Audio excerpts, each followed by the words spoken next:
Well, like so many things that you haven't been able to enjoy in the past 2 years or so, state and local is back. And I'm here with Marcus Vaughn, who is running for state rep in our district. And he's going to talk with me about the ballot questions.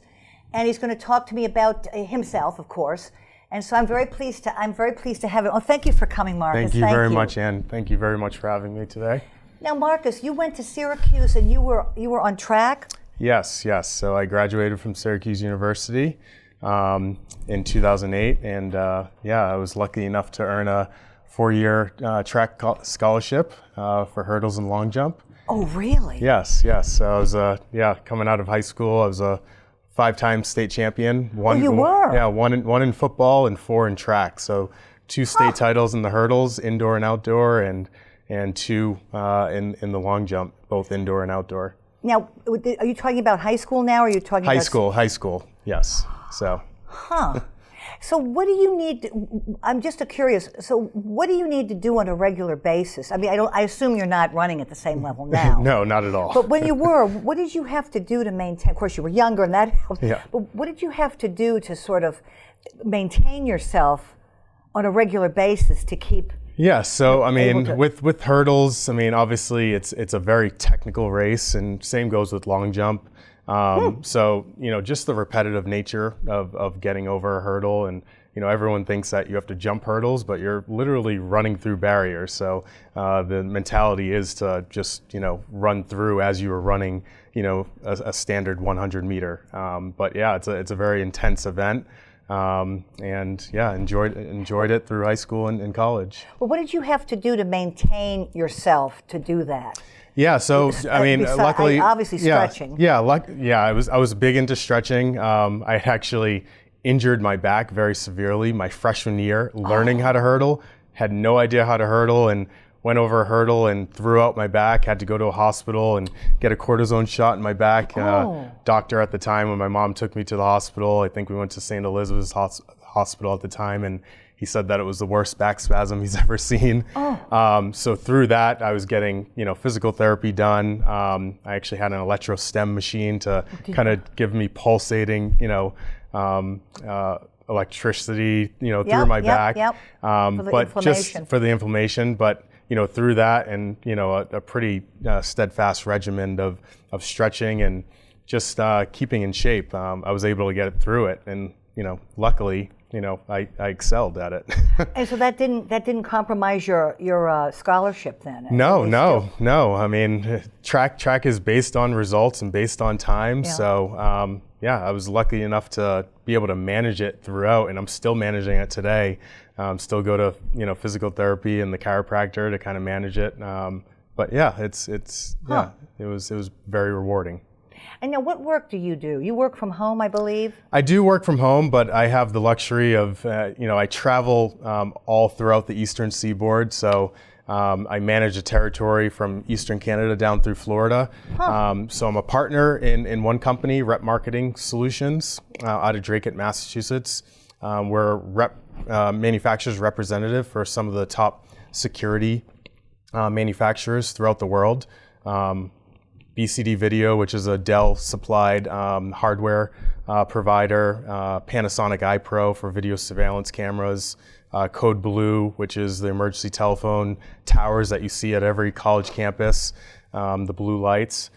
So that's that side of the business. And then I own and operate my own business, which is basically a consulting slash security broker for the security industry, where we implement electronic security devices to hospitals, municipalities, K through 12, higher ed, gaming.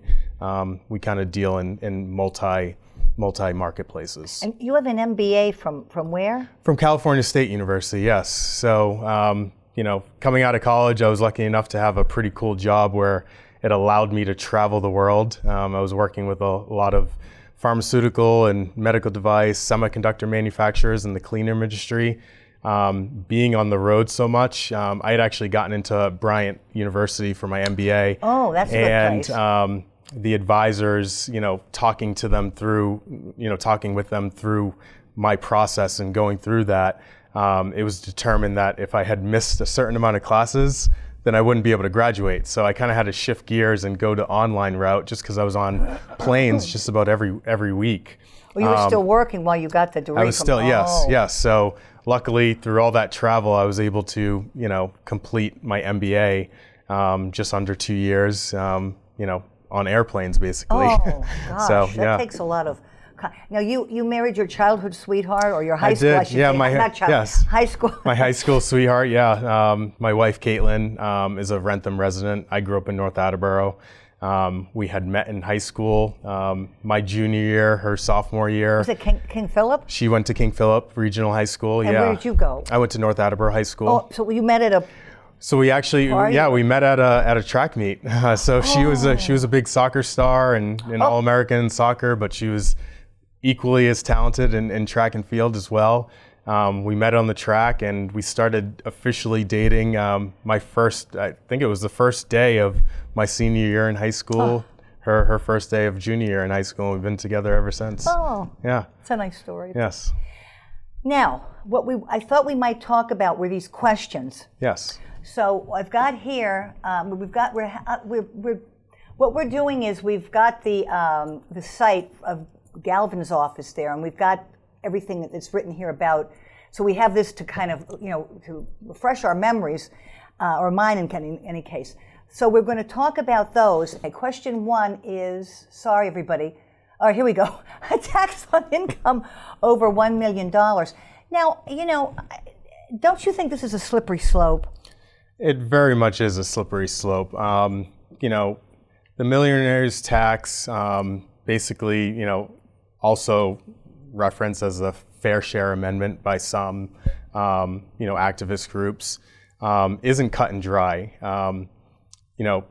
We can look at millionaires as one group of people, but this goes beyond just your typical millionaire. This encompasses, small business owners that are, bringing in income over $1 million. Your everyday person who may sell, any property or a home.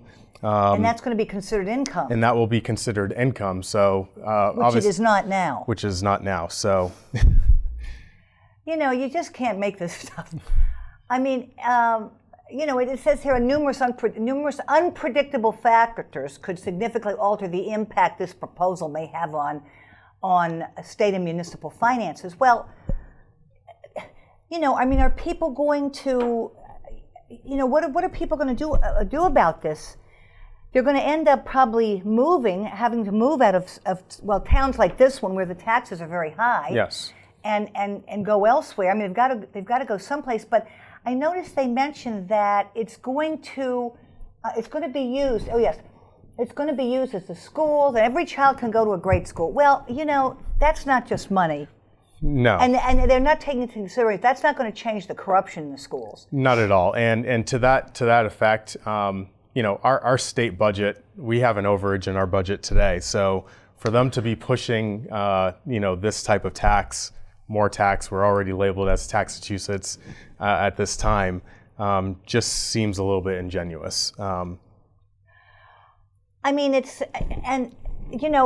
other thing is that, as you know, when that it's called Chapter 90 money, that state money that goes to the towns. Yes.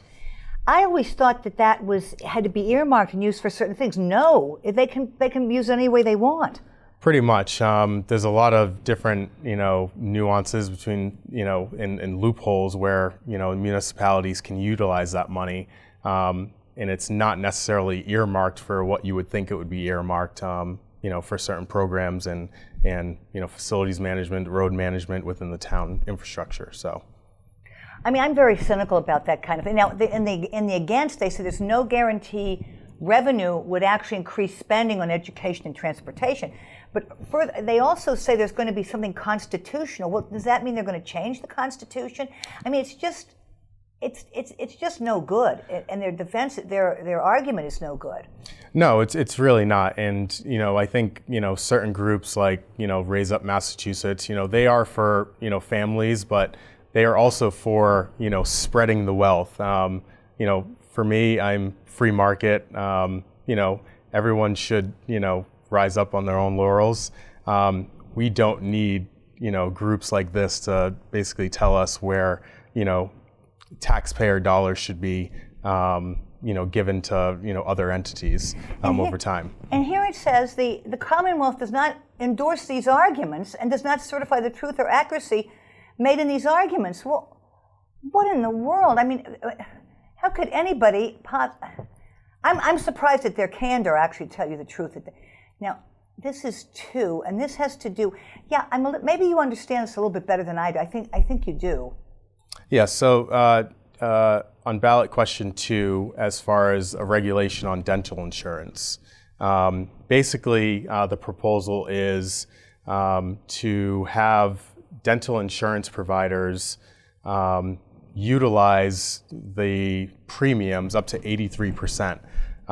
So to my standpoint, I mean, going in at 83%, that's very high. I can understand their argument on that, but it may hurt consumers because if you're forcing these insurance providers to, basically provide up to 83% of the premium cost, to the beneficiaries, we're only going to see the premiums rise and go back on the consumer.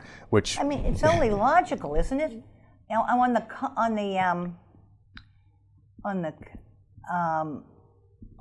would regulate the insurance. Well, it says would regulate rates.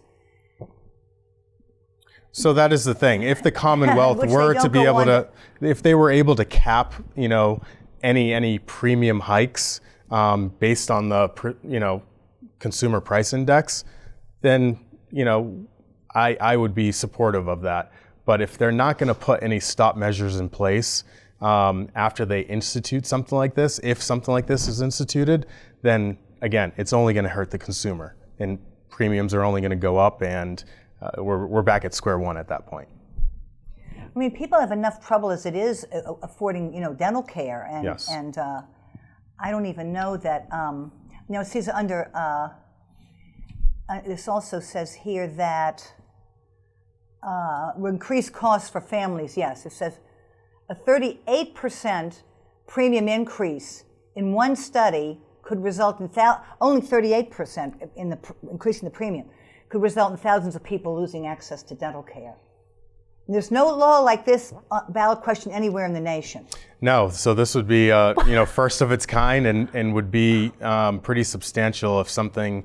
I mean, it would obviously go down the chain with a set precedent throughout other states. So, federal lawmakers excluded it from Obamacare. And a special commission reviewed and rejected a similar provision. So that doesn't, that's a big no on that one. Now this next one here I think is kind of interesting, about the liquor licenses. Yes. Now, are you opposed to this one? So the coalition of, members of the MPSA are for this. What is that? So this is the Massachusetts Package Store Association. Yeah, who would have thought? But package store, providers, they are small businesses. I am for small businesses.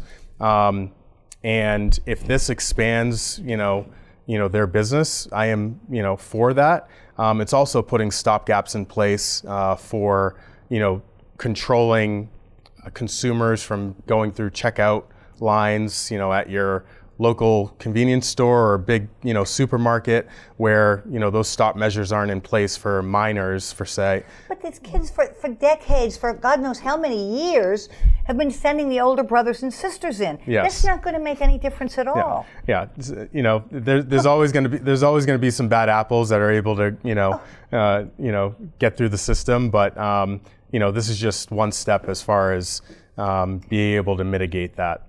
Now, is this just for retailers? So it is just for retailers. So it's for the package stores and the big box stores as well, increasing those licenses from 9 to 18, I believe. So basically doubling, the licenses. Why do you need so many?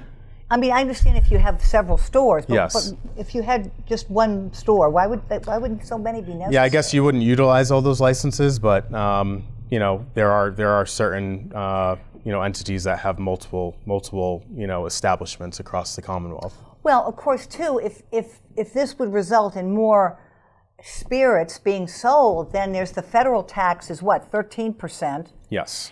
Wine, I think, is another, and then there's the state, and the Which is 6.5, or 6 1/4, yeah. like any other purchase. But that's a lot of money. Yeah, it most certainly is. And you know, the federal tax is baked into the cost, you know, before it even, you know, as it arrives to the retailer. So you're not really seeing that. You're seeing it in the cost of the liquor itself as you purchase it. I think the last portion of that question is also expanding the availability of outside licenses and IDs for out-of-staters, which apparently Massachusetts is the only state that doesn't allow for out-of-state driver's licenses to be utilized in the purchase of liquor or alcohol. And the previous one is unique to Massachusetts. Did we just read that? Wasn't the previous one about the dental? That is very unique to Massachusetts. So we are. Well, we've done such a great job. Yeah, we are laying the groundwork on a lot of these measures, I guess. Well, you know, I mean, let's be honest. They do not want these questions to come forward, and they make it very hard. I mean, they rigorously check those signatures. Yes. And they really, I mean, the legislature doesn't want to brook any pushback. So just to go there, why did you? What do you propose to do? It's a very small group of Republicans up there. Yes. Why did you want to be a state rep? Yeah, I mean, going through COVID, and you know, I just felt that, you know, voices were being silenced. I am a free thinker myself. I don't approve of groupthink, and I feel like there's a lot of groupthink going on, and I see a lot of that in the you know, GOP overall nationally, and I think individuals like me who have kind of an outside view on you know, their area that they live in, the national scene, I think is very important. I mean, and you've seen it over the last couple of years where, you know, whether they're congressional seats, Senate seats, you know, there's a lot of outside people that are now stepping into the political realm to give a, you know, fresh outlook on, you know, where we should be as a country.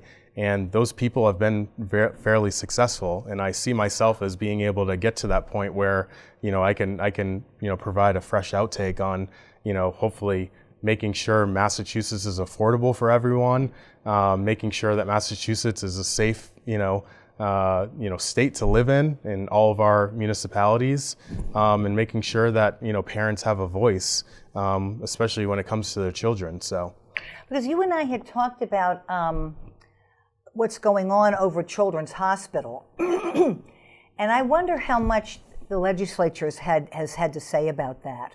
You know, these operations that these yes. put. I mean, you would think at a minimum you would have to be 18. Yes.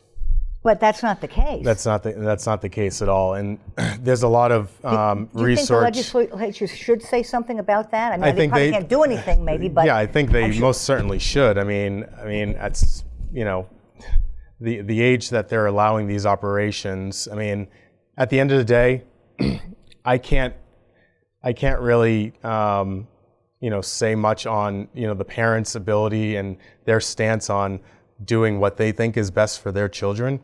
I totally, you know, get that, because and that is the heart of my feelings. You know, we should be able to, you know, make decisions for our own family and own children. No one else. Which the opposition doesn't want. Which the opposition does not want. Government should not be involved in, you know, the decision making of parents. But there needs to be measures in place to allow for, you know, whether it be, you know, certain evaluations, mental, you know, evaluations, as far as, you know, getting to that point where you are basically changing a child's, you know, anatomy. Yes. Because that is a life-altering event, and it's a lot of times it's not reversible. So no, it wouldn't be. No. Well, I don't know. I don't know if the state. I know that. Is it Mass Health? Some of these names are. I think it's all of it. I think Mass Health does pay for those surgeries, so it would be the affair of the legislature, would seem to me. Yes. And I mean, just at least to bring the age up, because I think these kids are, I think, like 12, and I mean, I've seen, the faces were blocked out, but I mean, they look like they're just 12 or 13 years old. Yeah, which is way too young, and adolescents at that age. I mean, their brain is still developing. Exactly. They don't. I personally feel, and this is my own beliefs, that they are not in the capacity to make that decision. No. Definitely not on their own. They're still, their brain is still, forming at that age, and they're coming into their own. And I just think, there needs to be an appropriate age, or, Plus, these are not simple operations. No. I mean, especially regarding the genitalia. I mean, that's a pretty big surgery. Yes. And think of all the complications of that. Well, Children's Hospital, I don't know if you remember, but we probably don't, but it was about maybe, 15 or 20 years ago, there was a huge to-do that this girl had gone there, and she had her doctor had been at Tufts, and he moved to Children's Hospital. Anyway, they decided that she wasn't really sick. She had a mental problem, and it was due to the parents, and they were coming in from Connecticut. They kept her there for well over a year. Mm-hmm. And finally, the governor, it was so much a hue and cry, the governor finally ordered them to release her. But when she saw her parents, there were police in the room. It was totally radical. It was just so they're not, this is not their first, their first sojourn into, well, let me see if I can get this. Okay, all right, there we go. Okay, now this question 4, and I didn't help very much with this, but I helped with this, and there is no reason it did not appear on the ballot question brochure. There was no need for them to publish that thing in the middle of October. No. Or what was it? No, not what am I saying? It was the middle of September. It's the middle of October now. Yes. And I just think it was intentional. Yeah, I mean, obviously, this is a big topic of contention with licenses being given to illegal immigrants. As a security guy myself, I do believe that there should be some type of identification for immigrants, just so we know who is in our country. How you get to that point, I don't know. That train left, I'm afraid. Yes. They should have some type of identification. There have been multiple situations, as you've seen in the media, where we just don't know who is in our country right now, with the flood of immigrants coming through our southern border. On the other end, as far as licensing is concerned, if there's an illegal immigrant, driving, again, there has to be some type of area where we can provide a, alternative, true, real ID to give, immigrants, licensing, showing their status, because they should have to go through the proper channels to, not only receive insurance, go through a license test, a driver's test, to ensure the safety of Bay Staters. So that's very important. But on the other hand, having an official U.S. Massachusetts ID just opens up the door, I believe, to future law that will give illegal status immigrants, the opportunity to vote. Which this is a country of, citizens, duly appointed, duly citizens, where only citizens should be able to vote in our state elections and federal elections. Well, I know the towns can allow illegals to vote, like in Chelsea, for example. I think in Cambridge or some of these other places that are very blue. But it's just so everybody was kind of thrown into a lot of confusion as to why it wasn't in the brochure. Now, see.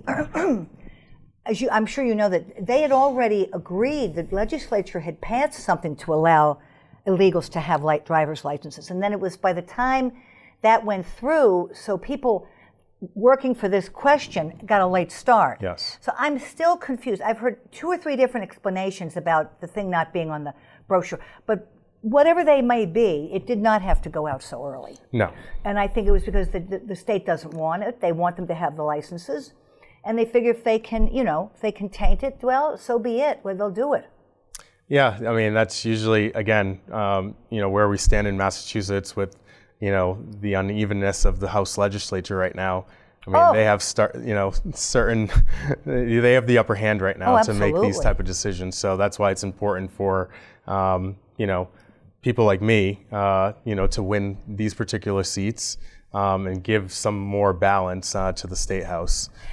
Now, I think there's probably less than 30 Republicans up there, wouldn't you say? Yes, I believe it's 20. I believe it's 27 for both houses, for the Senate and the. No, for representatives, and 125 for on the Democrat side. So still. Yes.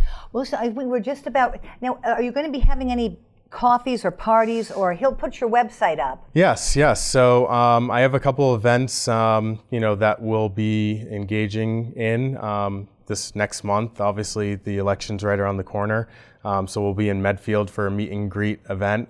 I believe on someone's house. Yeah. So actually, it's at Zealous Beer Company. Yes. Really? So is that open to the public? It's open to the public. So that's good. Now, where is that place? So it's downtown Medfield. Yeah. I don't know the exact address, but if you visit my website, you can see my calendar of events that we have going on over the next month. And then towards the end of the month, we'll be having another event.